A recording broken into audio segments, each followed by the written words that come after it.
importantes que ha hecho en esta materia y bueno, pues gran parte de estos elementos han sido esenciales para poder ayudar en el control que ha tenido sobre la mitigación de la cadena de contagio en ese país. Y bueno, pues tenemos una serie de elementos estratégicos que han sido como el código QR, que establece a través de colores verde, amarillo y rojo cuál es tu posibilidad de riesgo frente a la comunidad y entonces a partir de lo que indica el código QR implicaría tu posibilidad de salir a la calle o de tener que quedarte en casa.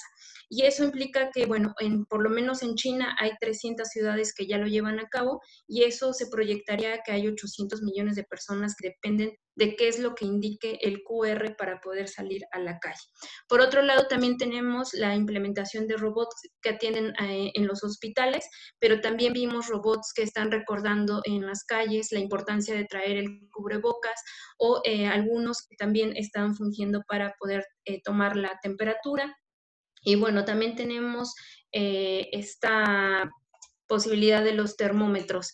En esencia, pues estamos viendo ámbitos como el monitoreo, el análisis, el diagnóstico y el tratamiento de la enfermedad, porque también se dio la posibilidad de tener atención remota hacia los enfermos o esta posibilidad de que se hiciera para un uso clínico en mayor escala. Eso de acuerdo a las cifras del Centro de Control y Prevención de Enfermedades de China. Y bueno, pese a todo este contexto en el cual pareciera que la pandemia y el COVID-19 están teniendo un papel prioritario dentro de la escena internacional, pues resulta que hace unos días también nos encontramos con la escena en la cual China Móvil llega a uno de los espacios que jamás imaginamos o podríamos no haber imaginado que iba a tener estas dimensiones por la rapidez que va a implicar la 5G. Y eso es la foto del Everest, en donde ya llegó China Móvil y están colocando algunas de las infraestructuras que van a posibilitar que haya seguimiento para quienes hacen montañismo en esa parte o esa región del mundo. También va a permitir hacer transmisiones en vivo, etcétera, ¿no? Una serie de servicios que van a ampliar la gama. Y ahora, ¿cómo esto lo aterrizamos en América Latina? Pues hay un sistema de innovación. ¿Qué papel tiene la ciencia y la tecnología en estos países? Bueno, pues resulta que América Latina, no podemos obviar que hay un proceso histórico en el cual se le denomina de acuerdo a Celso Furtado como una industrialización tardía, en la cual nuestros países no tuvieron el mismo desarrollo científico-tecnológico y por ende tampoco se ha podido gestar una política de Estado en el cual se le dé pleno seguimiento o la misma la misma inversión que se le ha dado, por ejemplo, en otros países como el de China, que acabo de ejemplificar. Y entonces tenemos una inversión de bajo nivel que apenas llegaría por región a un 4.2% con respecto a todo el mundo y hay un desarrollo de patentes bastante bajo y algunos de ellos también habría que preguntarnos en ese desarrollo de patentes qué tanto la patente en realidad es de nuestros países y qué tanto es a partir de la cadena productiva, porque pues también gran parte de nuestras economías están en una internacionalización de procesos en el cual el how-know no le pertenece del todo o no se socializa el how-know, ¿no? Por ejemplo, podríamos ver el auge que ha tenido la industria automotriz, por lo menos en México, y vemos que gran parte de los altos mandos y directivos de esos conglomerados industriales en México no están desarrollando compartir el how-now. Siguen reservando esos espacios en los cuales uno conoce el desarrollo científico a personas que son de Japón, por ejemplo, en el caso de los conglomerados japoneses, y eso implica entonces que pues nosotros estamos atendiendo a una tecnificación del proceso y no tanto al desarrollo del mismo. Y finalmente, pues también tenemos que tener claro que hay un condicionamiento geopolítico importante para ese desarrollo de la ciencia y la tecnología. Y con ello habría que ir de la mano en lo más reciente que pasó en Bolivia con respecto al litio y haber construido una empresa que no solamente podía extraer, sino también comercializar, el tener ya un producto terminado, que sería auto eléctrico, pues nos proporciona un panorama general de cómo cuando se pretende desarrollar con cierto grado de autonomía en los modos de producción, pues resulta que hay una respuesta inmediata por parte de las potencias hacia los países del continente y en este caso, bueno, Bolivia fue perpetrado un golpe de Estado. ¿Qué otros elementos tenemos que reflexionar sobre ello? Es que hay una enorme desigualdad social en la que todavía venimos acarreando desde hace varias décadas y eso en el terreno digital implica una brecha importante. Y esa brecha me parece que a partir de los procesos de cuarentena a raíz de la pandemia han sido de manera mucho más notorios. Por lo menos en México es una gran proporción de personas que todavía viven al día y que no tienen como tal un proceso de digitalización. Pensemos, por ejemplo, en las microempresas o pequeñas y medianas empresas que todavía no tienen este proceso de red inalámbrica en sus espacios laborales y entonces esto está siendo como mucho más difícil. Otro en la parte educativa, vemos que también, si bien es cierto, es que las universidades han avanzado en esta difusión y mayor interés por parte de establecer modalidades a distancia o establecer planes pedagógicos que atiendan ya una posibilidad de mayores habilidades dentro de la tecnología, pues nos damos cuenta que también, bueno, eso ya sería como a título personal, lo que yo he notado en estas últimas semanas es que pues omitimos que hay grandes regiones todavía, por ejemplo, en el caso de México, en el cual pues no se tiene la infraestructura necesaria como para poder acceder a ese Internet. Tenemos todavía la zozobra de si, pues, por ejemplo, hoy va a funcionar este Internet para dar la videoconferencia o si se va a suspender en algún momento. No tenemos un técnico que pueda llegar a la región, etcétera, ¿no? Pero también va aumentando con respecto a la disposición de el acceso a esos dispositivos. Habrá casas en las cuales solamente se tenga una laptop y sean 3 o 4 personas las cuales tengan que ocuparla. Entonces ahí estamos hablando de que sí hay una hay varios rostros todavía con acceso a la información y sobre todo con acceso a estos dispositivos electrónicos. También va a haber un reflejo importante en cuanto a la fuerza de trabajo, porque se requerirá una mayor especialización, una tecnificación para adaptarse a la nueva dinámica y eso también lo hemos visto de manera muy acelerada con esta pandemia que se ha dado a través del teletrabajo. Un teletrabajo en el cual todavía no nos queda claro cuáles son las reglas laborales a seguir, pero que esas reglas también todavía no nos quedan claro en el alcance de todo este desarrollo de la ciencia y la tecnología. Es decir, todavía hay un horizonte ético en el cual todavía no tenemos una claridad sobre hasta dónde van a ser los límites de control, hasta dónde va a ser el límite en el cual esta inteligencia artificial o el Internet de las cosas tenga que decidir ciertos aspectos de mi cotidianeidad sin darme la oportunidad de que sea yo quien asuma el riesgo de tomar esas decisiones. Y bueno, finalmente uno de los elementos primordiales en los cuales América Latina sigue teniendo una posición estratégica con respecto a las reservas que tiene es en los recursos naturales. Y si esa es, digamos, como la otra parte de la moneda en la cual si vemos todo este avance científico-tecnológico, bueno, pues resulta que necesitamos un conjunto de recursos naturales que todavía siguen siendo un elemento sustancial para poder sostener este desarrollo.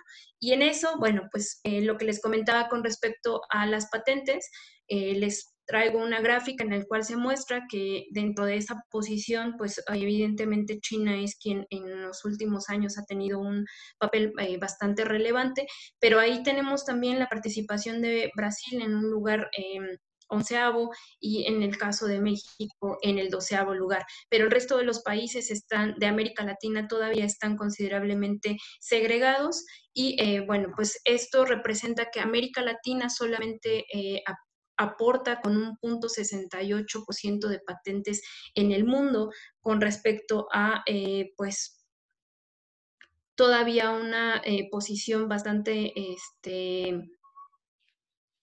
amplia por parte de Asia con un 66.79%.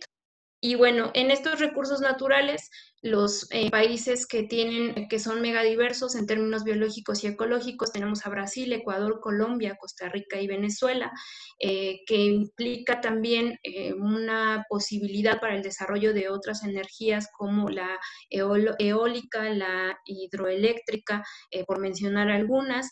También están las reservas de petróleo, que pese a que hubo una caída en el contrato de futuros, pues el petróleo sigue siendo una parte relevante de esta matriz energética, como lo había mencionado al principio, y el petróleo sigue siendo importante, de las reservas más importantes en Venezuela, pero también hay en Brasil, Ecuador, Colombia, México, Argentina y Bolivia. Tenemos reservas de gas natural en México, Brasil, Perú y Argentina, minerales metálicos que también están en gran parte de la región, el litio que está en Bolivia, Chile, Argentina, Perú y México, y bueno, también ahondamos en que hay grandes reservas de plata, cobre, aquí tendríamos a Argentina y México. Y bueno, pues los hidrocarburos en América Latina siguen siendo un elemento sustancial para las economías. Tenemos la participación, o en el mapa se ve un poco la distribución tanto de yacimientos como de refinerías que hay en el continente, que difícilmente se pueden desplazar de un momento a otro hacia la transición energética de la cual se ha hablado. Y aquí también otro mapa en el cual se puede ver claramente algunas de las reservas como bauxita, uranio, oro, plata, zinc, carbón, cobre, hierro. Y importante el litio, que es uno de los elementos fundamentales que sostienen la energía eléctrica, sobre todo, ¿no? Que se está planteando como un elemento de transición. Y bueno, solo para ubicar un poco en cuanto a las reservas, quise hacer un poco énfasis en el triángulo del litio, o más bien el litio en la región, puesto que resulta que en los últimos años ha elevado considerablemente su valor en el mercado internacional, y resulta que el litio todavía no entra a la bolsa de valores.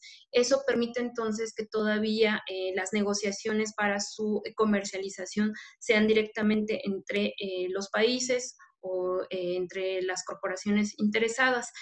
Esto hasta cierto punto todavía pues genera como varias dudas con respecto a cómo se van a manejar los precios del litio, sobre todo con respecto a la elevación de la demanda. Y bueno, Argentina tiene el 24.16%, Bolivia con el 14.69%, y eso nos haría saber un poco también por qué la rapidez con el nuevo gobierno en Bolivia, el gobierno, la autoproclamación del nuevo gobierno, empieza a generar este proceso de privatización o de involucramiento con el sector privado en el sector del litio. Y bueno, se establece proyecciones por parte de la CEPAL, nos hablan de que hay un gran potencial para la energía renovable, y está la energía solar y la energía eólica. No obstante, pues tenemos todavía las condiciones bajo las cuales se va a poder llegar a estos avances importantes dentro de la región, pues todavía se ven un tanto incipientes, sobre todo porque en esta división internacional del trabajo y en este proceso de aceleración industrial, pues siguen siendo tan relevantes estos otros productos en los cuales pareciera que también no hay como tanta posibilidad de transitar hacia estos otros elementos. Y bueno, como a manera de reflexión, dejar que esta tecnología, la tecnología siempre va a ser la base bajo la cual se van a desarrollar, la forma en la que se va a interactuar el proceso de producción, de distribución y de acceso, pero también eso implica una modificación de la vida cotidiana. Y esa cotidianidad, entonces, hoy por hoy, habla de que posiblemente exista una posibilidad de generar es decir, todavía no tenemos claro hasta dónde va a alcanzar este proceso de digitalización a las generaciones, si va a haber un proceso de desplazamiento sobre la fuerza de trabajo que pueda llegar a implicar que el hecho de que no se tenga la capacidad cognitiva para desarrollar estas nuevas habilidades, pues implique, digamos, la no posibilidad de la subsistencia dentro de esta evolución de las cadenas de valor. Y por otra parte, también tomar en consideración que siempre que se establece, o sea, en este momento en el que hablamos de una aceleración de la industrialización, pues lo que viene el segundo paso es que si ya se tiene esa innovación, pues necesitamos empezar a producir a gran escala. Y eso es uno de los elementos que pareciera que dentro de la pandemia se ha dicho mucho, que tenemos que tomar mayor conciencia con respecto a nuestros hábitos de consumo, pero resulta que si nosotros ahorita hacemos un análisis de cuánto tiempo estamos pasando frente a la computadora, ya sea consumiendo conciertos, viendo obras de teatro, nosotros estamos finalmente también migrando a este proceso en el cual pues todo ya se nos va a entregar desde una forma digitalizada. Y bueno, pues los dejo con una frase de Mario Benedetti que dice, cuando creíamos que teníamos todas las respuestas, de pronto cambiaron todas las preguntas, porque creo que estamos en un proceso de transición bastante importante y que esta tecnología vuelve a poner en jaque, pues, cuál es la reflexión básica, ¿no? De cómo nos concebimos frente a la máquina y qué valores éticos van a ser lo que sostendrán los próximos años en este mundo. Gracias. Muchas gracias, Claudia. Fuerte aplauso para ti a la distancia, parte de todos. Pues sí, ¿no? Gracias. Creo que se quedó ayer en una de las preguntas que comentaban los ponentes con respecto a la brecha digital, pues sí, ¿no? Hoy más que nunca nos damos cuenta de esa situación, ¿no? Cuando no todos pueden estar conectados, no todos pueden tener acceso a aulas virtuales o a eventos como los que estamos realizando. Y como bien también señala, en esta dinámica o en este contexto, los recursos juegan un papel importante. Parecería como que el petróleo no tiene mayor énfasis, pero tiene, ¿no? Y también parecería que el litio como recurso no tiene un papel relevante ahorita, dada la situación del COVID, pero evidentemente también lo tiene. Muchas gracias. Y bueno, ¿qué te puedo decir? El cierre con Mario Benedetti, totalmente a la reflexión, ¿no? Esta situación de tener certeza o claridad me da a pensar, no tuvimos oportunidad de sentir, yo creo, de vivir en carne propia la situación de Rusia, ¿no? De la Unión Soviética, cuando desaparece para ellos este modelo que venían adoptando.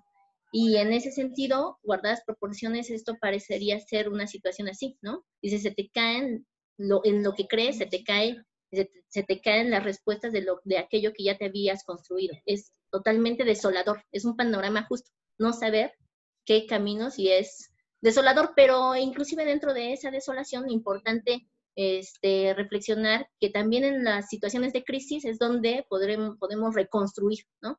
Esto que no se ha hecho de manera adecuada. Muy bien, pues en este sentido voy a dar ahora la palabra al maestro Adolfo Arreola García.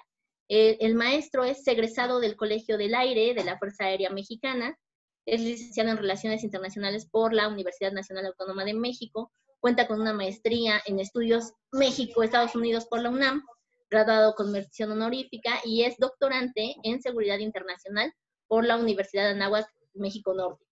Cuenta además con estudios en mantenimiento de computadoras y equipo industrial, comunicaciones satelitales, electrónica de aviación y forense digital. Fue becario del Departamento de Estado de los Estados Unidos de América para estudiar las instituciones de seguridad nacional. Se desempeñó como oficial en la Secretaría de la Defensa Nacional, donde tuvo el honor de trabajar como asistente personal de funcionarios de medio y alto nivel de la Sedena, traductor, intérprete, analista, profesor, jefe de criterio del sistema de calidad, jefe de evaluación, asesor del mando, jefe de mantenimiento y auxiliar del grupo de protocolo. También fue representante legal de la empresa Merex Inc. y representante comercial de la revista Air Trade. Ha sido catedrático en diversas asignaturas, entre ellas Introducción al Estudio de las Relaciones Internacionales, Relaciones México-América del Norte, sistema internacional, ciberseguridad y seguridad nacional en el contexto internacional en instituciones académicas, públicas y privadas. Es investigador también de la Universidad Anáhuac. Anáhuac, México Norte, trabaja las líneas de investigación orientadas a la seguridad del Estado. El profesor también ha participado en numerosas entrevistas en televisión y radio, justo en el análisis de estos temas que les comento. Y bueno, es autor de diversos artículos sobre temas de seguridad nacional, ciberespacio. Publicó ya un libro titulado Ciberespionaje, la puerta al mundo virtual de los estados e individuos. Entonces, sin más preámbulo, le doy la palabra al maestro Adolfo Arreola. Bienvenido. Muchísimas gracias, doctora Alba. Voy a tratar de poner mi video, a ver si ya se dejó o no se dejó. Estamos aquí presentes. ¿Están viéndome, no? No, apagaste tu video, vemos... Ahí va. Ahí está el video. Así. Ahí está el video, ahora sí. Bueno, y pues muchísimas gracias por la invitación. Es muy agradable estar ante un nuevo foro que es a través de las redes, que pues no es el usual, el normal que tenemos, pero sí que nos permite tener mayor alcance. La ponencia justo que preparé pues va muy relacionada, sin habernos puesto de acuerdo, con lo que presentó la maestra Claudia, resaltando justo lo que es el posicionamiento de los recursos, de lo que son los datos y de lo que es la información, ¿no? O sea, lo que me preocupa a mí es más el uso de los datos, el manejo del ciberespacio, cómo se utiliza y cómo este nuevo espacio de discusión, de debate y de combate está afectando la vida de todos nosotros, y muchos ni siquiera lo damos por entendido, ¿no? O sea, lo aceptamos sin ningún tipo de rechazo, ni pregunta, ni cuestionamiento. Bueno, me voy a permitir entonces compartir. Ya está viendo mi presentación, ¿no? Doctora. En eso estamos, sí, vemos tu pantalla. Ahí está, ya está mi pantalla. Bueno, el nombre del seminario o el congreso que organizó la doctora tiene por nombre América Latina frente a la quinta revolución tecnológica. Yo me permití anexarle a esto el fortalecimiento de la sociedad de control. Esto es que me llama la atención que justo la doctora, por ejemplo, aquí la maestra Claudia, entre muchos de los conceptos que remarcó fue, por supuesto, la palabra control. A mí me preocupa mucho en las relaciones internacionales que no se ponga atención justo a ese concepto, sino se ponga más atención al concepto de poder, lo cual yo estoy tratando de mutar, porque las cuestiones ahora me parece que deben ir en ese sentido, y que el control debe tener el puesto prioritario, sin olvidar su relación simbiótica con el poder. Por eso me atreví a poner esto. ¿Cuál es el objetivo de esta presentación? Pues es analizar el escenario de América Latina frente a la quinta revolución tecnológica. ¿Qué es lo que podemos esperar a partir de esta llamada quinta revolución tecnológica, que también se le conoce como quinta revolución industrial, que pues ahorita se está en una transición porque estamos empezando o medianamente desarrollando lo que es la cuarta revolución industrial o tecnológica, y ya estamos inmediatamente retomando lo que es lo que sigue, que sería la quinta revolución tecnológica. El contenido de esta presentación, pues me permití yo desarrollarlo de la siguiente manera. Tenemos una pequeña historia, o gran historia de las revoluciones tecnológicas, con sus pequeños y grandes detalles. Como segundo punto, que es la quinta revolución tecnológica industrial, para tratar de entender cuáles son las características que la determinan como tal y cuáles serían las posibilidades de que sea comparada con las anteriores o diferente de las anteriores, ¿no? O sea, las sociedades de control sería el tercer punto, que esto es interesante, es el aparato teórico que estoy intentando darle a la explicación de lo que hoy es la tecnología industrial, perdón, la quinta revolución industrial, y el uso de la tecnología para la vigilancia, para el cuidado y el control de la sociedad, ¿no? O sea, es interesante porque esto lo rescato de autores franceses. El cuarto punto pues, es la vigilancia e inteligencia, determinar si lo que está ocurriendo a lo largo del mundo es una vigilancia o es una inteligencia, si es algo prohibido o si es algo permitido o si es algo de acuerdo con la ética y el respeto de los derechos humanos.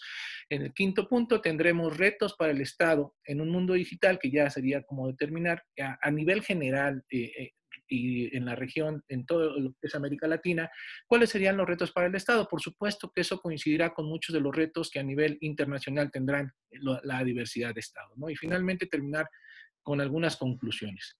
A diferencia de cómo empezó la maestra Claudia, ella terminó con una reflexión, yo inicio con una reflexión. Y esto nos invita a pensar qué es lo que estamos haciendo y cómo estamos utilizando las redes sociales.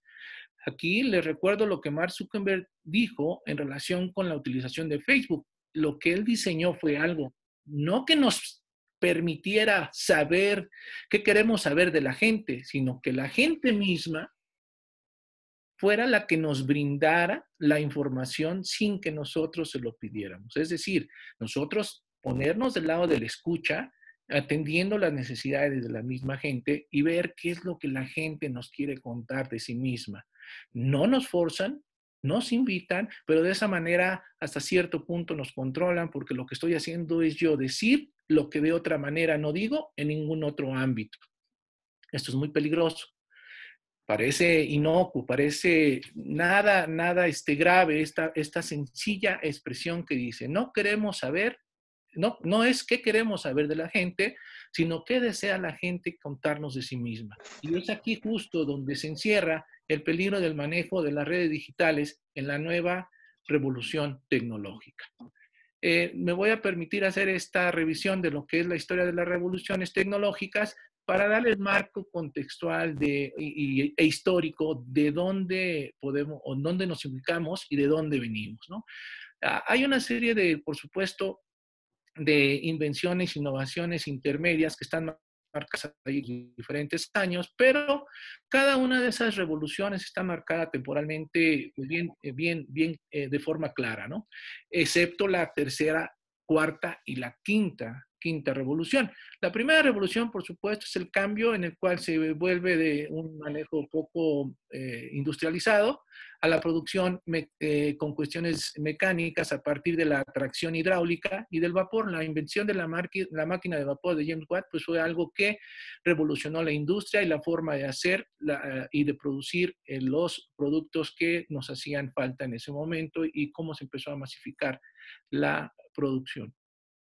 En intermedios, pues hay la primera máquina de vapor, primer telar y mecanizado, la locomotora de vapor, la línea férrea, hasta por allá en 1850, 60, llega la segunda revolución industrial, en donde lo que caracteriza esta segunda revolución es la producción en serie, la división del trabajo de producción, los usos de sistemas eléctricos, la industria química y automovilística. Particularmente muchos hacen énfasis en que la primera revolución fue el uso del vapor, en la segunda revolución la cuestión energética fue importante, que es eléctrica, y en la tercera pues ya no, se sigue manteniendo tanto el petróleo como el vapor, como la electricidad, como medios de energía, pero lo que se cambia es la forma en la cual se produce y se incorporan nuevas innovaciones tecnológicas como es la microelectrónica, la tecnología de la información, para automatizar toda la producción.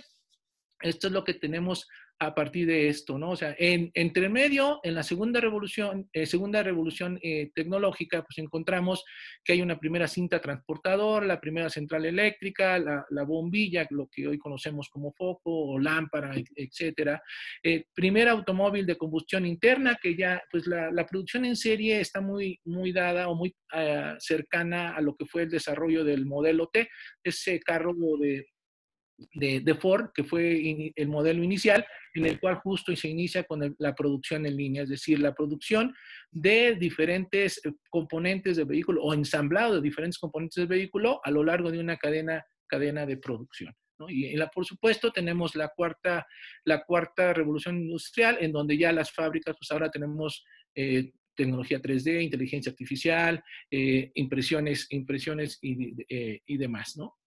Otra manera de verla sería esta que tenemos aquí, que es de la industria 1 a la industria 4, en donde la primera revolución industrial basada en la introducción de equipos de producción mecanizados, ya sea por la cuestión hidráulica, la cuestión de vapor, y aquí para centrarme más en la cuarta, donde se basa el uso de sistemas físicos, cibernéticos e incluso biológicos. Aquí estamos ya entrando en una fase en donde no hay una separación entre lo físico, lo biológico y lo cibernético, o sea, lo digital. Estamos haciendo una mezcla. Ya en la cuarta revolución, es decir, en lo que estamos experimentando transición, podemos ver que existe una mezcla del humano con la máquina. Bien, algunos de ellos se conocen como cyborgs. Esa palabra existe ahí, es una persona que incorpora algún tipo de implante dentro de su cuerpo y que ya es una combinación entre el hombre y la máquina, ¿no? Por supuesto que ya en esa cuarta revolución industrial, el Internet de las cosas, la robótica, la impresión 3D, la realidad virtual, la inteligencia, van y están haciendo cambios importantes en la forma en que vivimos, en la forma en que trabajamos y en la forma en que nos relacionamos. Hoy, nada más por comentarles en esa parte de relacionar, por ejemplo, impacta tanto la manera en la que nos relacionamos que, por ejemplo, una de las causas principales para los divorcios a nivel nacional es, por ejemplo, las redes sociales. O sea, las redes sociales, ¿por qué? Porque de esa manera se enteran sin que, sin que fuera necesario enterarse, pues se enteran de manera casual de que están teniendo algún tipo de aventura, tanto el esposo como la esposa, o ambos, o alguno de los dos, y de esa manera se rompe, ¿no? Y es una manera de romper. Cambió ya la manera en que nos relacionamos, porque mucho de lo que hacemos lo hacemos a través de esas redes sociales y nos exponen mucho, ¿no? Bueno, esto, como lo dije, difumina los límites entre los ámbitos físico, digital y biológico. ¿En qué momento podemos identificar esto? Pues ya es muy difícil, porque muchas cosas de las que hacemos requieren de la participación de los tres ámbitos de manera pues, conjunta. Ahí está otra forma, una pequeña gráfica de otra forma de ver. Y el desarrollo tecnológico, aquí en la parte de las revoluciones industriales, que nada más habla de la primera, la segunda y la tercera, lo que me llama la atención es justo algo de lo que hay que poner atención, que es la última parte que dice empleo. Aunque habla de tipos de industrias, transporte, eso ya lo mencioné, lo que me llama la atención es el empleo. Si ven, pasa de ser el artesano al obrero, es decir, de haber estado en su casa, en su región, en su espacio propio trabajando, tiene que mutar y mudarse a algún lugar para poder trabajar, y entonces tiene que enclaustrarse en una fábrica para poder producir. Después cambia, los obreros ya en ese sentido se vuelven sindicalizados, tienen algún tipo de producción. En la segunda revolución se busca verdaderamente el bienestar, ahí va, pero en la tercera ya empieza a romperse ese control dentro de la empresa, y lo que se hace es que ahora la producción es diversificada y a distancia puede ser incluso, ¿no? O sea, lo cual pues permite de alguna manera esa supuesta libertad, que aquí es justo donde yo la voy a cuestionar, ¿no? Ya tenemos en la siguiente cuáles son los cambios disruptivos que trae la 4D, o sea, qué ha cambiado en lo que hacemos y cómo lo hacemos hoy en día. De la 4, no, y estoy hablando todavía de la cuarta revolución industrial, o sea, imaginemos lo que va a ser la quinta revolución industrial o tecnológica. De entre las cosas que cambiaron fue la fusión de tecnologías que dibujan las líneas entre lo físico, lo digital y lo biológico. Ya lo mencioné con los cyborgs, en donde incorporamos dentro de, acabo de ver uno de los grandes inventores en cuestiones de prótesis médicas, es un investigador para Harvard, si no me recuerdo, se hizo sus piernas, o sea, perdió sus piernas muy joven, y él mismo se hizo sus prótesis, y hoy son las prótesis más desarrolladas del mundo, ¿no? Porque él le ha dado todos los movimientos tan cercanos al original, que incluso pues no es cercano al original, sino ya superado al original, porque tiene unas capacidades potencializadas. También lo que ha cambiado esa tecnología es que en este planeta está conectado todo y absolutamente todo, y estamos esparciendo grandes cantidades de información.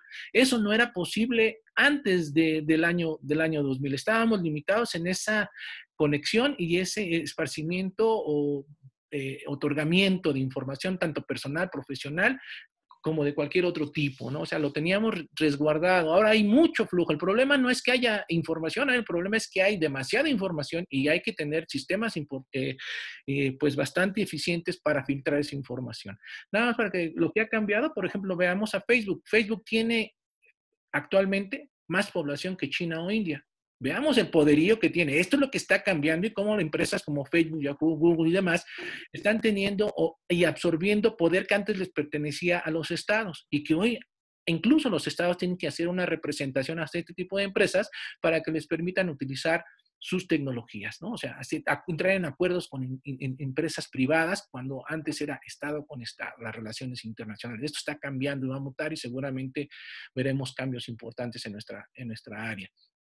Además, los avances en tecnología, en inteligencia artificial y robótica están rompiendo esas barreras entre hombre y máquina y están aumentando el potencial humano. Si lo quieren ver desde el punto de vista civil, pues hay prótesis, como lo dije, pero si lo quieren desde el punto militar, pues hay ergoesqueletos que hacen que puedan los soldados combatir con mayor fuerza o caminar mayores distancias, sobre todo en altura mayor, etcétera, etcétera. O sea, nos dan potencial mayor utilizando tecnología e inteligencia artificial. Sin embargo, a pesar de que estamos en una época de cambios y de grandes revoluciones tecnológicas, esto no garantiza que tengamos una sociedad más abierta, diversa e inclusiva. Creo que esto lo mencionó perfectamente la maestra Claudia cuando dijo que pues lo que está generando más bien es una brecha que le dicen digital, pero que en realidad se impacta en todos los ámbitos, económica, social, política, ¿sí? Porque no tenemos todos el acceso a esa tecnología, a esa última versión de la tecnología, ¿no? O sea, podemos tener una anterior, pero vamos demasiado atrasados y eso no nos permite comunicarnos de manera eficiente. Por ello, algunos de los inconvenientes que veo yo en esta cuestión de la revolución industrial, pues es que la inteligencia artificial y la robótica están consumiendo empleos que ya mencionaron. Lo que estamos haciendo es perdiendo empleos. La automatización en muchos lugares no está trayendo nuevos empleos, está quitando empleos, sobre todo en aquellos empleos que son mecánicos y repetitivos. Hay que tener un gran cuidado con eso y por supuesto, si nos quita empleo, la brecha de desigualdad económica será mucho mayor. Tenemos que, por supuesto, gracias a esto, los empleos los están consumiendo la inteligencia artificial en muchos lugares, entonces, por lo tanto, ya desaparecieron algunos, pero además va a ser algunos otros o van a ser transformados. También el hecho de que los profesores, ¿cómo vamos a actuar? Vamos a tener siempre, vamos a seguir con la presencia en salón o vamos a estar como en algunos estados como Corea del Sur, en donde los profesores ya son algunos incluso hasta robots. ¿Será que los robots nos van a sustituir? ¿En qué momento ocurrirá eso? ¿Y cuáles serían las consecuencias para nosotros mismos? Bueno, y finalmente, por ahí también la doctora Claudia lo mencionó, ¿será que nos darán todo hecho o podré yo decidir qué es lo que me gusta, quién me gusta para ser mi representante y de qué manera será su funcionamiento? Es decir, los ciudadanos no o sí confiarán en instituciones y proveedores de servicios para mantener la privacidad de sus datos. Hoy les puedo asegurar que la privacidad de sus datos no está garantizada. Ese es uno de los grandes problemas que yo veo y de los grandes cuestionamientos que hago de la tecnología y el uso de la tecnología para meter mi vida propia y la vida de los demás en una computadora a la cual yo no le tengo ningún tipo de respeto ni control. ¿Qué es la quinta revolución industrial? Entonces, eso me lleva a la quinta revolución industrial, en donde les digo, pues todavía no está claro en qué momento estamos entrando, pero ya se dice que estamos entrando e incluso se define como el momento en que las máquinas y los humanos se están combinando en el sitio de trabajo. Y eso ya lo vemos de manera explícita ahorita. ¿Qué estamos haciendo? Utilizando una máquina, estamos utilizando un ser humano trabajando, haciendo una ponencia, ¿no? O sea, sin el instrumento llamado máquina, vamos a tratar de decir que no somos máquinas, ¿no? Aunque la verdad es que el hombre es la máquina más perfecta que existe. Vamos a dejar a las máquinas como todo aquello que no es humano para evitar los problemas de entendimiento, ¿no? Entonces, el humano y la máquina ya están en un lugar de trabajo y vemos esa imagen que muestra claramente cómo incluso un robot puede ser el supervisor de muchos humanos, ¿no? Y están trabajando de manera eficiente. El robot es el que determina si la eficiencia está dando o no, la capacidad que tiene cada uno de ellos. Este cambio, pues, poco a poco irá haciendo que muchos humanos salgan de la industria. Pero aparentemente, lo que dicen los optimistas, que yo no soy de aquellos, Los optimistas me dicen que sí, si bien me van a quitar muchos empleos, eso va a generar nuevos empleos. La idea es que ¿cuándo? ¿Cuánto me cuesta capacitar, formar a un profesional en X sector? ¿Cuánto me va a costar en tiempo, dinero y esfuerzo formar a los nuevos profesionales que requiere esa integración de la quinta revolución industrial? Aparentemente todo esto está pensado para que contestar esas preguntas, la pregunta que está en la parte superior, o las dos preguntas que están en la parte superior. La quinta revolución no busca suplir al humano, sino hacerle más eficiente su trabajo, más productivo y además hacer un mundo mejor, ¿no? O sea, utilizando los recursos, los escasos recursos que tenemos para lograr los mayores beneficios. Sin embargo, pues todo lo que es aparentemente verde hay que cuestionarlo. Los autos eléctricos verdaderamente son verdes y hay una serie de cuestionamientos en la protección del medio ambiente. Las baterías no son nada limpias, es decir, ¿dónde las vamos a desechar? ¿Cómo las vamos a desechar? ¿Qué productos tiran y demás? Los generadores eólicos, también se dice que es energía limpia, pero toda la industria, toda la tecnología que está detrás, ¿es verdaderamente limpia o nos sale más caro pasar ese tipo de tecnología? Entonces hay que pensarlo y ver si verdaderamente la quinta revolución está orientada incluso a obtener los objetivos de desarrollo sustentable, o sea, está pensado para eso. Se dice que hay una economía circular en donde se quiere que todo dure más, que se puedan reutilizar, que se pueda utilizar eficientemente, que no se, no se sufra desabasto, ni se haga mal uso de la energía, ¿no? Se ahorre energía, en otras palabras. También la quinta revolución tecnológica pues implica una mayor y estrecha colaboración entre las tecnologías inteligentes y los seres humanos.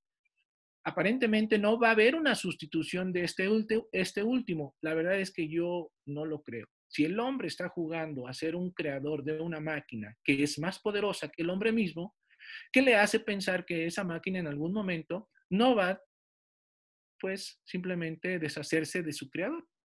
O simplemente no utilizarlo. Y cuando no me utilice a mí, entonces, ¿qué voy a hacer? Hay que reflexionar sobre esto. Cuando todas las máquinas pueden hacer todo lo que yo hago, ¿yo qué voy a hacer?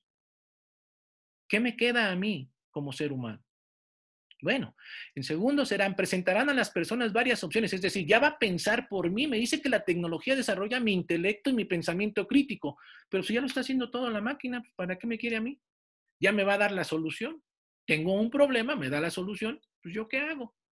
No utilizo para nada mis capacidades ya como humano, porque todo me lo está sirviendo en plato calientito, ¿no? O sea, todas las soluciones estarán dadas por una máquina porque supuestamente de esa manera guían mis decisiones para actuar de una mejor manera. Esto igualmente lleva a la colaboración entre personas y tecnologías inteligentes para que todos los procesos se desarrollen más rápidos, las tomas de decisiones serán mejores y los resultados mucho mayores. Entonces, si estamos buscando eso a través de las máquinas, creo que el hombre en algún momento de esa revolución estará sobrando. Por lo pronto, lo que sí se logra pues, es tener gente que es hasta cierto punto ya menos pensante que lo que pensamos. Yo se lo pongo de ejemplo a mis alumnos cuando les digo, ¿quién de ustedes sabe hacer raíz cuadrada? O quién hace multiplicaciones mentales, o quién puede hacer sumas mentales. Y ya muchos, pues esa habilidad la perdieron porque no la han ejercitado, porque a lo largo del tiempo lo que se necesita pues, es una máquina que suma, una máquina que divide, una máquina que hace raíz cuadradas. Esto me lleva a lo que les quiero, el marco teórico. El marco teórico es uno que empezamos a descubrir que se llama las sociedades de control. Las sociedades de control es un marco teórico que ha evolucionado a partir de lo que se conoció como el panóptico, ¿no? Esto es el sector de vigilancia. ¿Qué estoy diciendo? No es que aquí se desarrolle, o sea, lo que yo digo aquí es que la vigilancia a nivel social, a nivel general, ha existido siempre un nivel de vigilancia. En otras palabras, la supervisión siempre ha sido necesaria en cualquier ámbito de la vida. Entonces, los estados tienen cierta vigilancia, la sociedad en su conjunto tiene cierta vigilancia, y eso se representó claramente cuando ya se estudia y cuando se intenta corregir a aquellos malos actores dentro de la sociedad y ponerlos en un lugar en el cual se les pueda vigilar y se les pueda tener bajo supervisión continua, para que mejoren y reflexionen sobre sus actos. De ahí surge lo que es la idea del panóptico, que ya saben que es la creación de un centro de vigilancia para una instalación circular que generalmente estaba referida como prisión.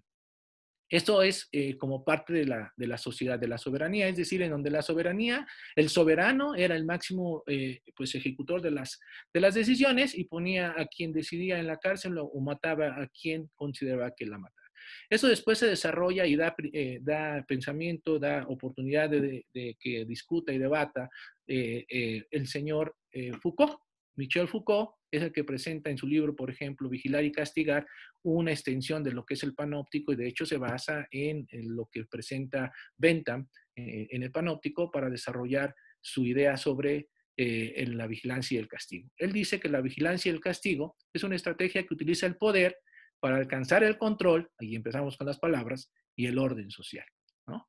Y después, hablando de control, pero de un control asumido y aceptado por todos, porque así nos lo hacen pensar qué es lo normal, qué es lo correcto, se desarrolla en la teoría de biopolítica, que es el control pues de los seres humanos a través de las diferentes instancias institucionales que existen, ¿no? Eso lo desarrolla, por supuesto, en un libro que se llama Nacimiento de la Biopolítica y pertenece todo esto a una sociedad disciplinaria. Lo que dice Foucault es que en ese entonces, en esa sociedad disciplinaria, lo que existía eran diferentes ámbitos de regulación. La escuela era un ámbito de regulación con reglas propias, la prisión era un espacio de regulación con reglas propias, la familia era un espacio de regulación con reglas propias, y lo que hacía el hombre era mutar, era cambiarse de una a otra y cambiar su chip para adaptarse a las diferentes condiciones en las cuales se encontraba. Pero después llega y llega un sucesor y quizá contemporáneo, que es Gilles Deleuze, quien, entre otras cosas, critica el posicionamiento de Foucault porque dice que las sociedades disciplinarias ya no son funcionales en esta época actual, precisamente la época digital. Esto lo escribe en 1990 porque dice que lo que existe es una sociedad de control que amplía esa sociedad disciplinaria de espacios contenidos, de espacios limitados, bien delimitados, a una sociedad global. O sea, hoy nos sentimos libres, pero en realidad, lo que me está diciendo en otras palabras, no somos libres, ¿sí? No, lo que se impone es el miedo y el poder que se ha instalado dentro de la mente, y el control es al aire libre. O sea, ya no necesito estar dentro de un espacio para estar controlado. Con esto estamos ampliando la capacidad de control de los que tienen el poder, los que tienen la información y los que tienen las capacidades. Esto me lleva a lo siguiente, entonces, a decir que la sociedad de control coloca al ser humano en una competencia perpetua. Es decir, sí, esa sociedad de control hoy me pide que yo sea competitivo y cada día sea competitivo más y más y más conmigo y todos los demás. Que si no competitivo, entonces lo que ocurre es que no voy a ser utilizable por ninguna de las industrias. Eso me lleva a estar vigilado todo el tiempo a través del sistema educativo y a estar haciendo una retroalimentación constante sobre lo que soy y lo que quiero hacer.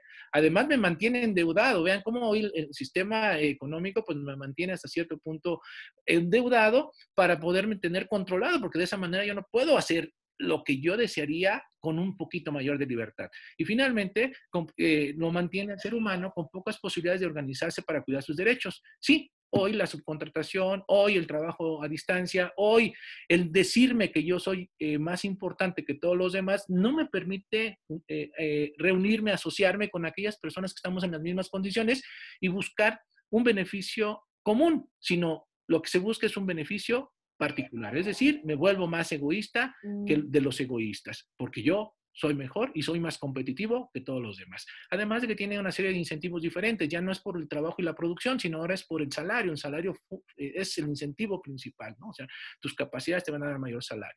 Segundo, el individuo acepta de buena gana los medios de vigilancia y control, y véanos hoy. Hoy estamos vigilados a través de los diferentes dispositivos, ya lo mencionaron, que estamos súper conectados, en realidad se llama hiperconexión, y esa hiperconexión permite conocer en qué momento me encuentro en tal lugar, y por lo tanto estoy controlado dentro de ese gran sistema de datos llamado ciberespacio. Y con eso incluso yo pido mantenerme en una constante dinámica de cambio en ámbitos libres, ¿no? Ay, que me den más oportunidad de tener relación en las redes sociales. Qué bueno, soy libre, ahí me siento contento. En realidad no es un espacio libre, es un espacio totalmente controlado, que lo que hace es obtener todo lo que soy para después incluso utilizarlo en mi contra. Al final, en las sociedades de control, las tecnologías informáticas son el dispositivo disciplinario por excelencia. Hablábamos que en las cuestiones de sociedades soberanas, pues era el panóptico, en el posicionamiento de Foucault era la prisión, y en sí todo el ámbito de construcción y formación del ser humano, y aquí cambia, aparentemente soy libre, pero gracias a esas tecnologías informáticas me estoy disciplinando, me estoy ateniendo a los diferentes medios de control que se tienen instaladas en las instituciones, que incluso pierdo mi capacidad de proteger mi intimidad.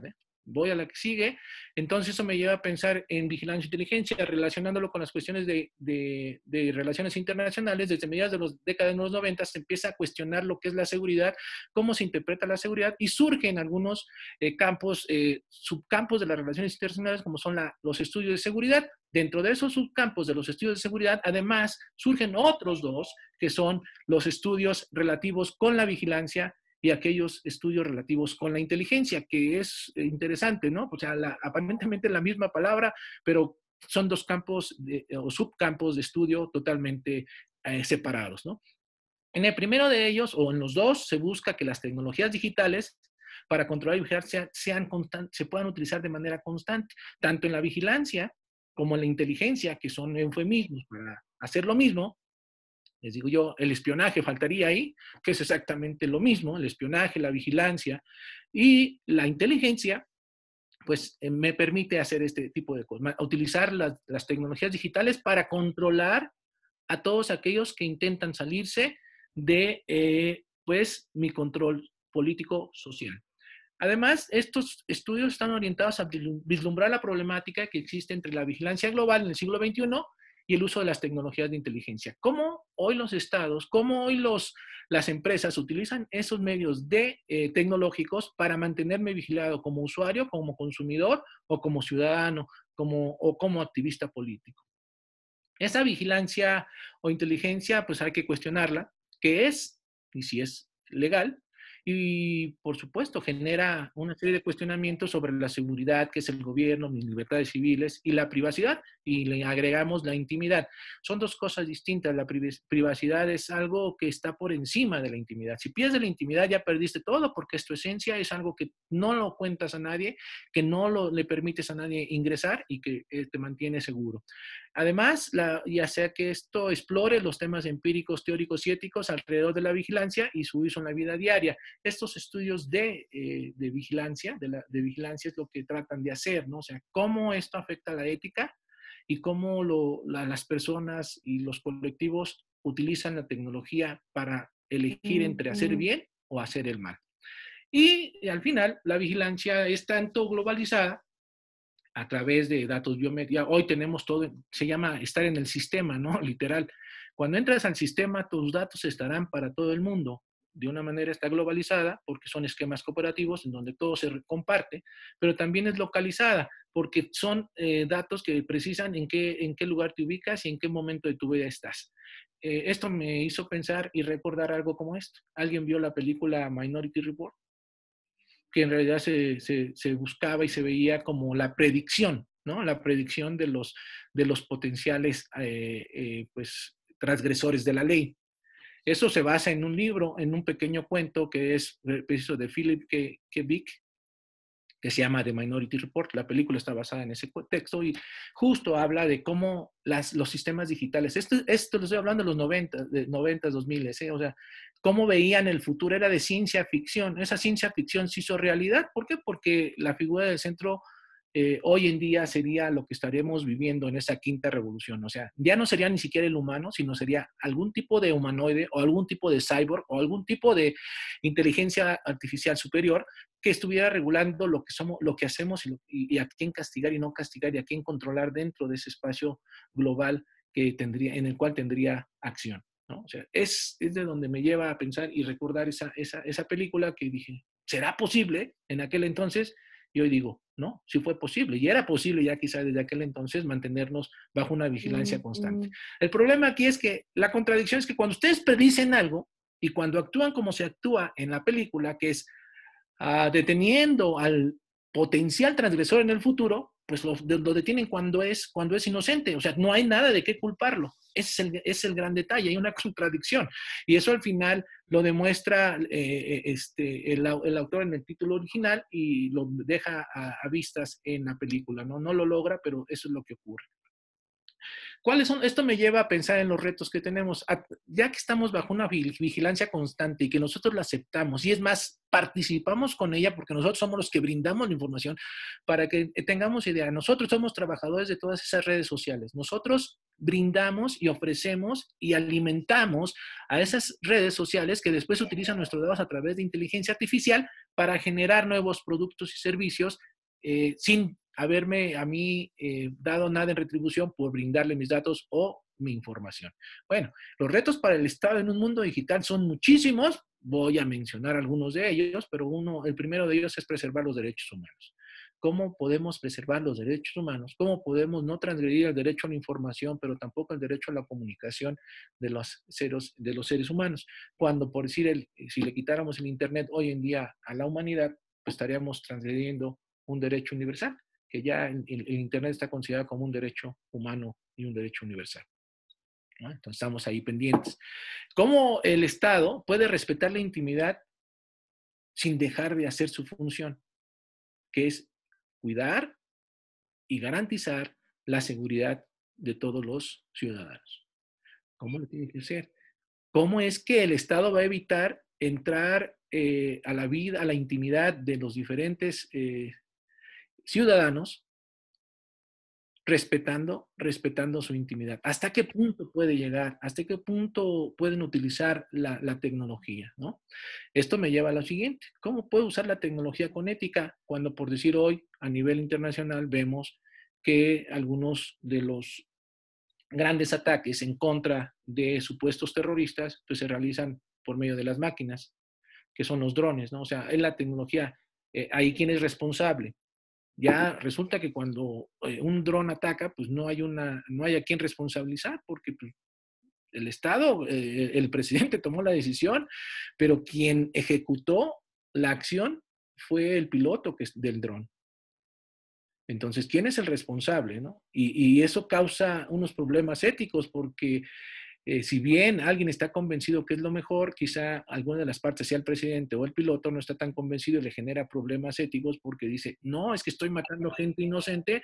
Sí, estoy matando quizá al malo, pero estoy matando a gente inocente y eso no debería de ser el uso de la tecnología. Entonces se empieza a generar la ética de las máquinas, cuándo utilizar máquinas. Hay ya una corriente que se llama roboética, cuando poder utilizar las máquinas con toda la ética para generar el bien y distinguir entre el bien y el mal. ¿Cómo identifico quién es combatiente y no combatiente, por ejemplo, en una batalla? ¿Cómo poder identificarlos? Eso requiere muchísima información que, por supuesto, ya me la brindan a través de sus datos biométricos y yo los utilizo porque están en las bases de datos y entonces los jalo, los tengo. Pero pudiera estar mimetizado, pudiera ser un delincuente o un combatiente que no está bajo las condiciones de un combatiente, entonces generar errores al momento de actuar y hacer y cumplir con una misión. Además, el Estado, como lo dije, si la inteligencia artificial, la automatización y todo el uso de esa tecnología digital va a hacer que pierdan empleos, va a tener que hacer programas para mantener o crear nuevos empleos, lo cual pues lleva a lo que sigue, que es reeducar a las masas. El Estado tiene que reeducar a las masas. Todos aquellos trabajadores que hoy en día, vamos a pensar hoy, que hoy fueran desplazados por algún implemento, dispositivo digital, ¿qué harían? ¿Y qué haría el Estado con ellos? Pues tiene que reeducarlos. Y reeducar es hoy, no es mañana. Estamos viendo el futuro, estamos viendo que esto va a cambiar con demasiada velocidad y debemos de tomar medidas el día de hoy. Además, tenemos por ahí grupos vulnerables. Por ejemplo, hoy tenemos esa condición, bajo la condición que tenemos hoy de crisis, pues los grandes problemas que tiene nuestra población mayor, nuestra población de la tercera edad para comunicarse. O sea, han sido aislados tecnológicamente hablando. ¿Por qué? Pues porque no tienen el acceso ni el manejo a veces de los mismos dispositivos, ¿no? O sea, no todos, o sea, pero una gran mayoría dan esa situación. Esto después me lleva, por supuesto, a ver algunos otros retos como el que principal me preocupa y que quizá está vinculado a todo lo demás, para mí es preservar la seguridad y la ciberseguridad. ¿Cómo el Estado va a garantizar que mis datos no sean utilizados de manera incorrecta? ¿Cómo el Estado puede garantizar que la ciberinfraestructura o la infraestructura es protegida y es cuidada para el buen funcionamiento de las actividades sociales, etcétera, etcétera, ¿no? En la cuestión de educación, pues tiene que empezar a diseñar nuevos planes de estudio y formación para el trabajo. O sea, el Estado no puede quedarse estático y debe de atender la dinámica que existe en el mundo y debe hoy estar haciendo ya los diseños de los nuevos planes de estudios que van a ser las profesiones del futuro, estar viendo a futuro, haciendo un poquito de prospectiva, qué es lo que se va a necesitar y por qué se va a necesitar. Pero una parte interesante que tiene que ver mucho con algunas o muchas de las diapositivas que presentó la maestra Claudia, pues a mí me preocupa el suministro de energía. Si bien la tecnología 5G y la tecnología la quinta revolución industrial traen consigo una serie de oportunidades de conectarse, pues no me hablan de que hay cada uno de los dispositivos que se conecte, pues tendrá necesidad de energía. Eso tiene que pues requerir del Estado grandes capacidades para generar energía. Hoy estamos sufriendo, cuando menos en México, para que tengamos energía suficiente y de calidad a nivel nacional. Imaginemos cuando esté todo conectado, que estén las ciudades inteligentes conectadas, cuando tenga ropa, yo que esté conectado a algún dispositivo que se requiera recargar, etcétera. ¿Cuál será la cantidad de consumo que voy a tener? Por eso la cuestión es si verdaderamente, les decía yo, si verdaderamente la cuestión digital me lleva a un desarrollo sostenible, o en realidad, y si es verdaderamente verde, o me genera más problemas al final porque tengo problemas con el suministro de energía. Entonces hay que pensarlo precisamente cómo atenderlo, ¿no? Esto, y de igual forma, tiene que ir acompañado con políticas y un marco legal para deslindar responsabilidades cuando se haga un mal uso de máquinas y autómatas. ¿Cómo lo vamos a determinar quién es el culpable y cómo vamos a castigarlo y con qué rigurosidad lo vamos a castigar? ¿Será lo mismo que se equivoque en una cuestión de salud, que en una cuestión de vida o muerte, que en una cuestión de tráfico, que en una cuestión de, pues no sé, de transeúntes, etcétera, etcétera? Pues tendremos que determinar cómo va a funcionar todo esto y cómo deslindar responsabilidades porque falló la máquina o porque fue un error humano. Y finalmente, tenemos que enseñar a nuestra población a convivir con las máquinas. No sabemos convivir con las máquinas porque son raras, además no las entendemos y no las podemos manipular. Entonces, tenemos que aprender cómo funcionan para poder convivir. Ahí vemos un ejemplo similar al que mencionaban sobre China, en donde pues, hay incluso robots que toman las mediciones de temperatura para evitar contactos en los humanos, ¿no? Verdaderamente lo que va a pasar con las máquinas es que las máquinas van a hacer y van a desplazar principalmente ahorita a los humanos en aquello que se conoce como los trabajos de las 3D. 3D porque en inglés tienen sentido, en español quizá no, que quiere decir dangerous, difficult and dirty. Es decir, todo aquello que fue ilegal, todo aquello que sea muy difícil y todo aquello que sea peligroso será en donde la inteligencia artificial, la robótica tenga gran aplicación y todos los sistemas digitales tengan gran aplicación. ¿Por qué? Porque así evitamos riesgos para el ser humano y los costos que esto conlleva. Bueno, vean, nada más, por ejemplo, cómo pueden en cuestiones de ciberseguridad atender todas estas condiciones. Cómo atender a los troles, cómo atender a los bots, cómo atender que las cuestiones de voto electrónico sean interferidas, es decir, la democracia se ponga en riesgo. Y esto considerando nada más México. México es uno de los países en América Latina que es número uno más en cuestión de ciberataques. Es decir, México sufre 82% de ciberataques a nivel regional. Nada más, ¿no? ¿Cómo cuidar la transparencia? ¿Cómo cuidar la libertad de expresión? Entre otras cosas. Y para que eso es algo que tenemos por ahí, queremos entrar a la revolución, a la quinta revolución tecnológica, y vean en dónde nos ubicamos. Por ejemplo, en un índice nuevo que existe, que se llama Índice de Adelanto Tecnológico, que es del Programa de las Naciones Unidas para el Desarrollo, nos ubican en el lugar 32, muy por detrás, por supuesto, de países como Finlandia, Estados Unidos, Suecia, Japón, Corea y República, ¿no? Eso es en el índice, y comparado eso con el índice mundial de innovación, México se encuentra en el lugar 59. O sea, ¿qué posibilidades tenemos de entrar a esa carrera tecnológica cuando nuestro sistema educativo, cuando nuestro sistema de investigación y desarrollo, pues es sumamente endeble, débil y requiere de grandes reparaciones? En conclusión, todas y cada una de las revoluciones han llevado a reducciones y la quinta pues no es la excepción. Hay que aprender de la historia y ver qué podemos hacer para gestionar y adaptarnos a ese cambio.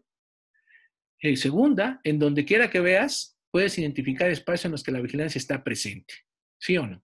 Salgan a la calle, están vigilados. Usen el Waze, están vigilados. Usen su teléfono inteligente, están vigilados. Usen su reloj inteligente, están vigilados. Usen pues la lavadora, están vigilados. Usen el refrigerador y así nos vamos. O sea, mientras más cosas conectadas tengamos dentro de lo que es el Internet de las cosas, mayor vigilancia estaremos sufriendo.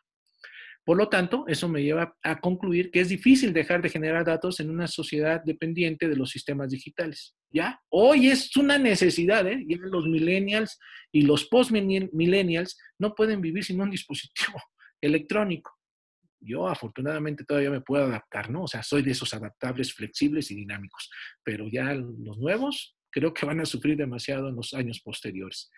Igual es necesario proteger las clases más vulnerables, particularmente los trabajadores. ¿Qué vamos a hacer? Porque va a haber un desplazamiento por la cuestión tecnológica y a ellos les deben dar medios y tiempo para poderse adaptar a esas nuevas condiciones. No es solamente desecharlo, sin embargo, eso es claro y es evidente que va a ocurrir. Les cuento una pequeña anécdota. En Telmex en algún momento se pensó, había operadoras, esas ya no las conocen ustedes. Las operadoras existían.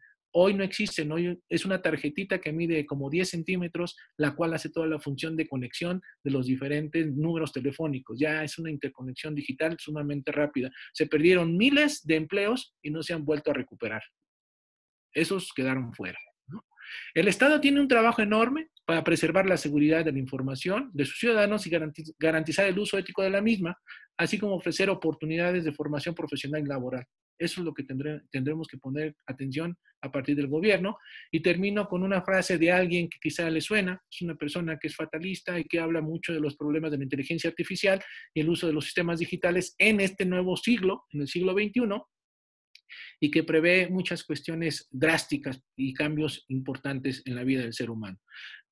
Lo que les decía, si no somos prudentes, terminaremos con humanos degradados que usarán mal ordenadores mejorados. Es decir, el ser humano hoy en día se preocupa más por desarrollar computadoras superpoderosas que conocer al ser humano mismo.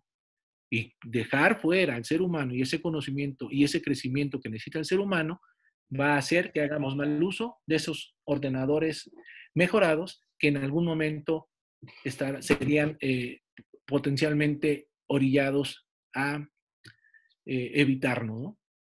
Y con esto termino. Muchísimas gracias. Gracias, maestro Arreola.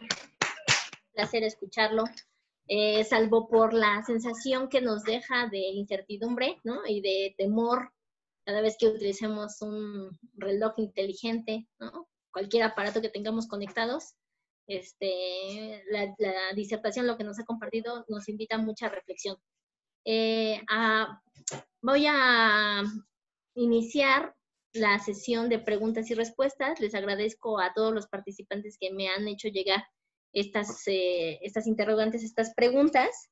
Y bueno, voy a iniciar con, no olviden, porque hay algunas personas que hicieron preguntas, no olviden, por favor, colocar su nombre antes de hacer la pregunta, ¿no? En este sentido, voy a iniciar con la primera pregunta que llegó, digamos, con autor.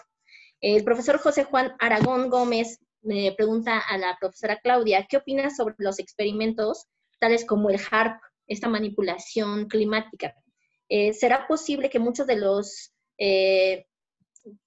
desastres naturales del mundo sean provocados como un estilo de castigo del país que los usa contra los demás como medio de control y o sumisión? Adelante, Klaus.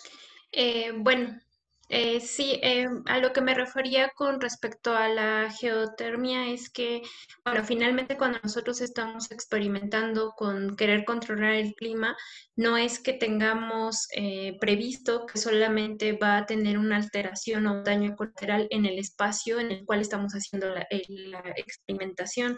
Es decir, aquí lo que hay que hacer es profundizar e indagar sobre cuáles han sido los registros de si ha habido una alteración, por ejemplo, en una mayor provocación de calentamiento global, si existe una mayor provocación hacia la generación de huracanes, si esto, porque finalmente se supone que gran parte de estas experimentaciones tienen como funcionalidad el poder alterar el espacio, sobre todo para cuando vislumbremos conflictos, la guerra. Entonces, en ese sentido, pues finalmente todos estamos inmersos en el mismo planeta y todos tendríamos en algún momento el efecto de esta cadena de continuidad entre la alteración de un proceso con otro, ¿no? Es decir, no va de manera aislada porque no es que quede el Caribe, ¿no? Solo frente a un desastre natural, como ahorita, por ejemplo, de manera más reciente, el calentamiento que hay en el Golfo de México, pues no solamente va a perjudicar a México, sino que también le perjudica a Estados Unidos y a Cuba, por tener esta vecindad geográfica. Y no sabemos hasta qué punto también esto va a tener un efecto bajo otros procesos que se llevan a cabo en otras latitudes en el mundo. Gracias, Klaus. Una pregunta de Anónimo, ¿no? ¿Cuál es el avance más significativo de América Latina en aspectos político-tecnológicos, tanto para Claudia como para el profesor Arriola?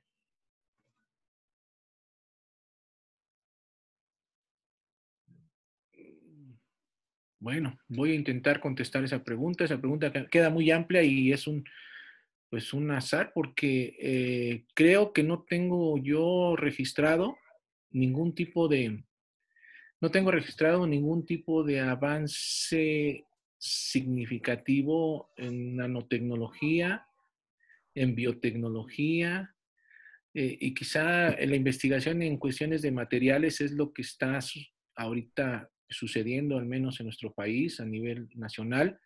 Cómo es que está funcionando la utilización de materiales como yo sugerí, el grafeno, que me parece que la Universidad Nacional Autónoma de México está realizando investigación y desarrollo en ese sentido. Eh, Creo que es lo único que yo conozco. No me he dado quizá la tarea de investigar plenamente sobre cuáles son los máximos desarrollos a nivel regional, pero de lo que sé en cuestiones de tecnología, en cuestiones de tecnologías de la información y computación, al menos no reconozco alguno que haya salido de la región de América Latina, ¿no? O sea, la mayoría son asiáticos, como está marcado claramente por la tendencia de desarrollo de patentes y de investigación y desarrollo, y pues de Europa y Estados Unidos, pero en realidad de México creo que nos estamos quedando como consumidores de la tecnología. Es un gran problema porque yo lo veo así, o sea, no estamos desarrollando nuestra propia tecnología. De hecho, algunos de mis escritos en cuestiones de seguridad nacional apelan a que la investigación de ciencia y desarrollo debe ser un recurso estratégico del Estado mexicano. Entonces, es creo que algo que al menos en México está falto y que a nivel América Latina pues no reconozco alguno. Gracias, maestro. Clau, hace rato no te escuchábamos, vamos a probar de nuevo tu audio.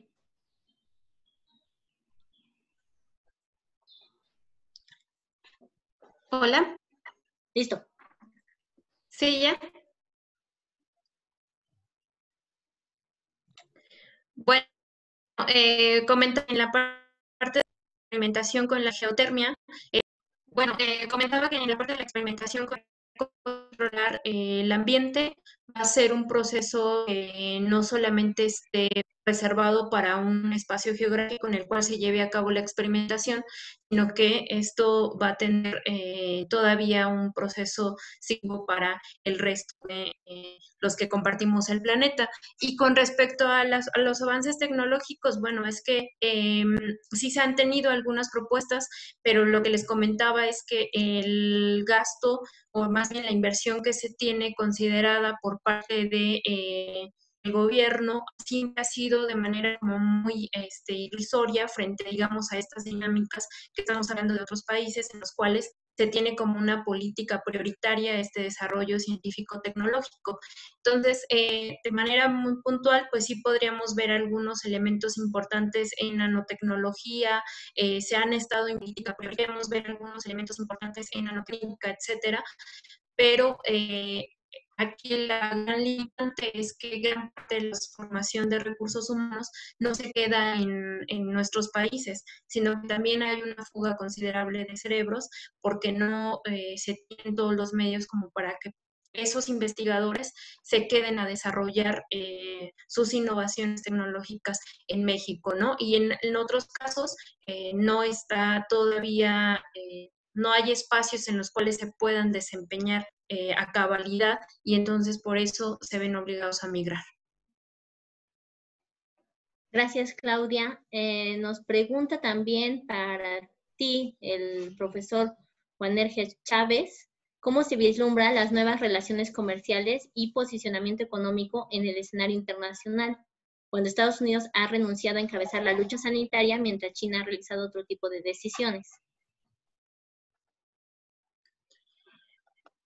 Bueno, en este caso, lo que pregunta Guane es interesante porque finalmente pareciera que la dimensión económica ha quedado en stand-by y en realidad no.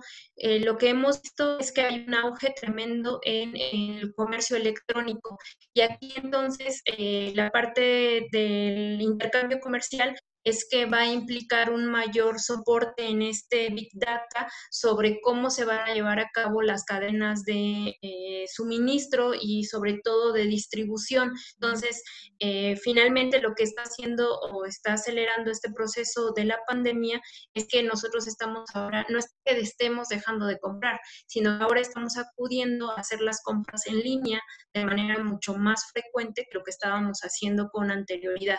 Y entonces, aunque para Estados Unidos ahorita, a partir de la Organización Mundial de la Salud, no sea prioritario el establecer un liderazgo en cuanto a salud, sí podemos notar que, por ejemplo, hay una gran importancia sobre el cuidado de las cadenas de producción que ya se tienen en América del Norte y en el cual se ha insistido mucho. Hace algunos días el propio embajador de Estados Unidos en México hacía énfasis en que, bueno, pues tendríamos que tener de manera paralela una atención oportuna hacia el aspecto económico, justamente para no vulnerar lo que se supone que ya se consolidó en esta integración a través del Tratado de Libre Comercio con estos países. Gracias. Sí, gracias. Una pregunta más para ambos participantes, de Juan Antonio Rosas Loera. Dice, ante el escenario actual del COVID-19 que se está viviendo en el mundo, y considerando que América Latina es... ¿Dónde está? Permítanme. Si aquí se me... Y considerando que América Latina puede verse afectado por alguno de los países que tiene asociaciones, ¿cuál podría ser la consecuencia social al existir una brecha social por la tecnología? ¿Y qué se podría plantear como solución ante los nuevos retos del coronavirus para aminorar la brecha existente?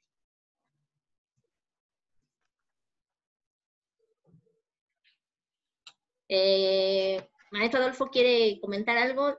A ver, creo que está muy larga esa pregunta y la verdad, dice, ante el escenario actual del COVID, ¿qué? ¿Cómo sería? Ante el escenario actual del COVID y considerando que América Latina puede verse afectado por alguno de los países que tiene asociaciones, ¿cuál podría ser la consecuencia social al existir una brecha social por la tecnología? Consecuencia social. Bueno, la consecuencia social pues ya la estamos viendo, es que seamos excluidos de los medios de información, por ejemplo, ¿no? O sea, una de las consecuencias es que no estemos informados debidamente para poder tomar las medidas necesarias para atender esa cuestión sanitaria. O sea, estamos excluidos del mundo, existe una brecha digital o tenemos información deficiente a través de, de fuentes secundarias y no de fuentes primarias que a veces se interpretan, entonces sería una de las consecuencias, sería una desinformación. Creo que la consecuencia principal sería la desinformación de aquellos que sufren la brecha digital, ¿no? O sea, la desinformación y exclusión de los potenciales programas para ayuda y mejora de esas condiciones del COVID-19, ¿no? Ok, Claudia.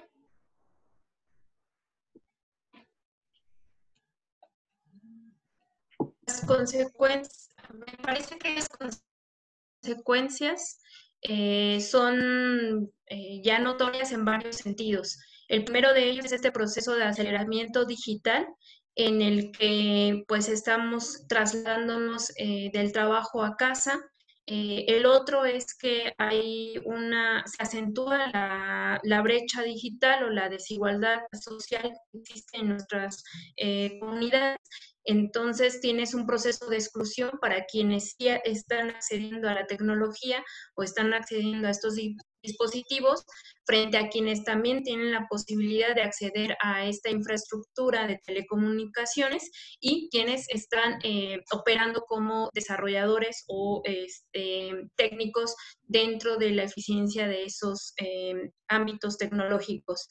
Y el otro es que finalmente también lo que estamos viendo en la pandemia es que nos está mostrando que hay que tener una capacidad de adaptación mucho más rápida y eficiente porque tiempos de entrega están acordando, los tiempos de procesos de reflexión, que esta parte del espacio como que queda un tanto desdibujada en espacio y tiempo, porque ahora, pues como resulta que estás 24/7 en casa, tienes la posibilidad de entregar de manera mucho más rápida lo que se está solicitando en áreas quizás de la pandemia, pero que está subyaciendo de manera muy relevante en este momento. Y la otra es las habilidades que estamos desarrollando en materia educativa, sobre todo cognitivas, porque si bien es cierto, tenemos mayor acceso a información, resulta que no todos estamos aprendiendo a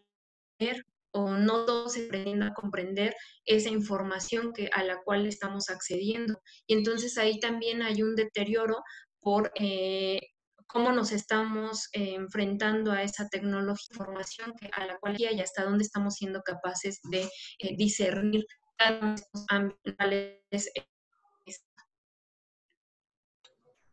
Gracias, Clau. Sí, gracias. Al final se perdió un poco la nitidez del audio, pero está bien. Maestro Adolfo, una pregunta, Rigo Montes. ¿Qué debemos hacer los seres humanos para no morir ante estas revoluciones? Ya que, por lo que se ve, los seres humanos seremos reemplazados por máquinas o softwares. ¿Qué podemos hacer? Pues pensar en en cuestiones éticas. ¿Qué verdaderamente queremos? ¿Sí queremos máquinas que hagan nuestro trabajo, suplan nuestro espacio y nuestras condiciones, o queremos nosotros controlar la máquina? Hay una serie de perspectivas en ese sentido. Hay películas que la presentan, ¿no? O sea, si bien sabemos que las máquinas están obligadas a ¿cómo se llama? A atender las 3 leyes de Asimov, dentro de ellas es la de no hará daño al ser humano. Hay películas que ya presentan justo esa situación en la cual se rompe las leyes de Asimov, como Robot Me o Yo Robot, ¿no? En donde justo se presenta el momento en el cual los robots atacan al ser humano. Es decir, ¿qué tenemos que hacer los humanos? Pues implementar controles técnicos, políticos, éticos al uso y desarrollo de la inteligencia artificial. Sin embargo, eso ya no creo que sea tan viable porque ya hay desarrollos a nivel internacional por ejemplo, en Alemania, acabé de ver por ahí un documental, en Alemania ya tienen autómatas que son inteligentes y son capaces de aprender de lo que están haciendo, cómo lo están programando. La inteligencia artificial está potencializando esto y están trabajando a partir del ensayo y del error. Es decir, aprenden como si fueran niños. Estos nuevos autómatas están aprendiendo cómo aprende el ser humano. Es decir, el ser humano está creando otro ser humano. Pues digo que estamos suplantando lo que vamos a hacer, lo que somos y lo que serán las máquinas. Hoy sabemos ya que la superinteligencia artificial pues ya es capaz de desarrollar sus propias decisiones y sus propias consideraciones y reflexiones y conclusiones. Entonces, estamos en serio riesgo, en serio peligro. El ser humano tiene que verdaderamente pensar qué quiere hacer con las máquinas. ¿Quiere que las máquinas hagan lo que hace él o quiere ponerle un límite? Ya por ahí viene una corriente internacional en donde está incluido Tesla, de hecho, para poder precisamente detener o limitar o al menos regular lo que es el desarrollo de inteligencia artificial. Porque pues quizá ven lo mismo que veo yo, que es la desaparición del ser humano al final de los días, ¿no? O sea, cuando las máquinas no nos necesiten, pues estamos nada más simplemente, como dirían por ahí, utilizando aire, utilizando oxígeno, que sería necesario para otras actividades y pues tendremos que ver las consecuencias. Gracias, profesor. Maestra Claudia, Emanuel Hernández pregunta, ¿cuáles pueden ser los factores que hagan que el sector empresarial más renuente a romper la dinámica laboral en la que creen que un empleado solamente rinde estando presencialmente en la oficina o fábrica, cambie ese chip para comenzar a asimilar que existe trabajo que se puede desarrollar con estas herramientas digitales y en ocasiones de la misma forma o con mayor productividad que presencialmente? Bueno, a mí ahí me genera como un poco duda, porque no estaría tan segura en que haya una resistencia de facto por parte de algunos sectores empresariales, particularmente en México, sino que creo que también es esta desigualdad en la cual están estas empresas para poder acceder a lo que implicaría establecer una red inalámbrica de fibra óptica en sus instalaciones. Entonces, esto no es que también sea muy barato y obviamente también las condiciones en las cuales pues algunas empresas tienen la posibilidad de darle un equipo, una laptop a cada uno de sus empleados, pero en otros casos cada uno se tiene que hacer responsable con sus propios medios tecnológicos para poder hacerle frente, digamos, a la dinámica, ¿no? Entonces creo que aquí habría que mirarlo desde esos dos sentidos, hasta qué punto también la empresa ha tenido la posibilidad de generar un presupuesto alto para las condiciones de acceso a la tecnología y por otro, también ver cómo se ha llevado a cabo este proceso en el cual en las últimas semanas hemos empezado a observar que ha habido también una amplia difusión en el caso de las mejoras que ha traído el teletrabajo y una de ellas es que ha aumentado considerablemente la productividad.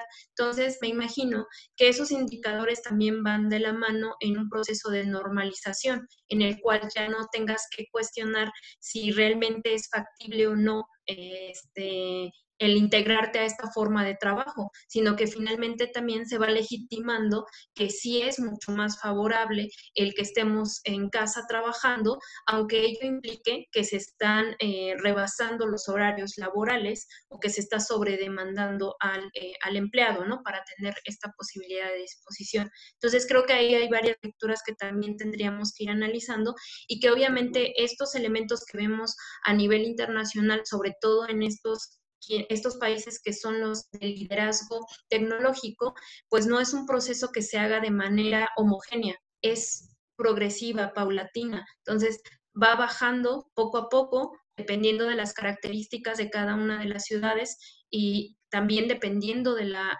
estructura económica a la cual responda cada una de estas comunidades. Gracias. Gracias, Claudia. Voy a dar nada más paso a 2 preguntas más. Nuevamente les agradezco a nuestros invitados su interés van a quedarse nuevamente preguntas al aire, pero las seguiremos abordando a lo largo de estos días. Maestro Arreo, la pregunta a Adolfo Barranco dice, considerando que actualmente existe la tecnología para obtener datos biométricos y medir la temperatura de las personas, ¿se hará más presente la relación de vigilancia menos libertad? ¿Más vigilancia menos libertad? Pues creo que sí, lo estamos viendo claramente. O sea, lo estamos viendo, lo estamos viviendo. O sea, este es un punto coyuntural que da oportunidad de hacer y tomar algunas medidas extraordinarias que bajo ningún otro contexto estarían o serían posibles. Uno de ellos es el cambio justo en el aumento de medidas de vigilancia y aparente seguridad de los ciudadanos. De por sí ya las tenemos, es un medio en el cual ya existen, ya al llegar al aeropuerto, de hecho ya tenemos sistemas de vigilancia, ¿no? Ya tenemos sistemas que detectan el hecho, qué hacemos, quiénes somos, la identificación por medio de la identificación facial, el reconocimiento facial, pues es una de las tecnologías ahora ya comunes, ¿no? O sea, lo vemos ya como algo común. Eso existe a partir de los aeropuertos. No existía esta parte de la detección de temperaturas porque pues no había sido necesario, pero hoy pues esa medida viene a lesionar un poquito más también mi libertad de andar por cualquier lugar. Porque con la lectura de temperatura, por cualquier razón, yo tengo una lectura alterada, pues no voy a poder viajar. Y eso limita mi libertad. O sea, eso de acuerdo con los estatutos legales, pues no debería de ocurrir porque yo soy libre de transitar a lo largo de todo el territorio nacional sin ningún tipo de pasaporte. Pues, imaginemos si eso ocurre a nivel nacional, ¿qué ocurrirá a nivel internacional cuando me detecten que yo tengo una temperatura alterada? Pues igual me sancionarán y me dejarán sin poder realizar mi vuelo. Y si es un vuelo de alguien que tiene pues intereses económicos y que va por una cuestión importante de salud o de cualquier otro tipo, pues no lo va a poder lograr. Entonces, ¿a qué lo vamos a condenar? ¿A que pierda dinero? ¿Lo vamos a condenar a que pierda quizá incluso la vida? ¿Lo vamos a condenar a que pierda oportunidades profesionales por el simple hecho de que está pues monitoreado y ha sido detectado con una situación anómala? O sea, es terrible el asunto, pero sí nos va a lesionar en nuestras libertades, va a empezar a quitar libertades al individuo porque pues, la tecnología va a permitir explorar lo que es, ya no solo lo que se ve, sino lo que no se ve, como la cuestión de temperatura. Si le hablara además de los datos biomédicos para identificar a personas, como pasa en China, que es la identificación facial, la forma de caminar, la temperatura, y que todo eso condiciona que usted tenga acceso a sistemas de salud, a sistemas bancarios, a poder rentar una casa. Entonces, dígame si va a lesionar o no la libertad. Pues, por supuesto, todo eso que tengan como forma de obtener datos de lo que soy y cómo actúo, pues seguramente va a lesionar mi seguridad. Sí, seguramente esto que me dice la temperatura se va a volver una norma y esa norma va a cambiar la forma de hacer las cosas, en este caso en perjuicio de la sociedad en su conjunto. Se dice que es el bien de la mayoría, pero sí, pero esa mayoría está imponiendo su voluntad a esa minoría que no domina su cuerpo, está siendo afectado, ¿no? Gracias, profesor. Una última pregunta para ambos ponentes, del doctor Abdiel Hernández. Les pregunta si se puede hablar de una división internacional del trabajo en materia digital. Breve, porque ya nos tenemos que ir. Pues breve sí, ya demasiado breve. Un poco menos breve. Sí hay una división del trabajo, es justo lo que al final la ponencia quizá nos deja, la ponencia de la maestra Claudia nos deja, es que seguimos siendo como región América Latina proveedores de insumos, es decir, proveedores de materias primas con muy poco desarrollo, demasiado poco desarrollo en cuestiones de tecnología que poco a poco a países como México está atendiendo, pero que no logra despegar. Y pues imaginemos si México, Brasil y Argentina y Chile son punta de lanza, ¿cómo estarán los demás que no se han preocupado por esta acción? Creo que estaremos condenados, sí, como lo dice la división del trabajo, a seguir siendo proveedores de materia prima y consumidores de servicios y productos provenientes de las regiones del mundo más desarrolladas. Eso es mi posicionamiento en persona. Gracias por esa brevedad. Claudia.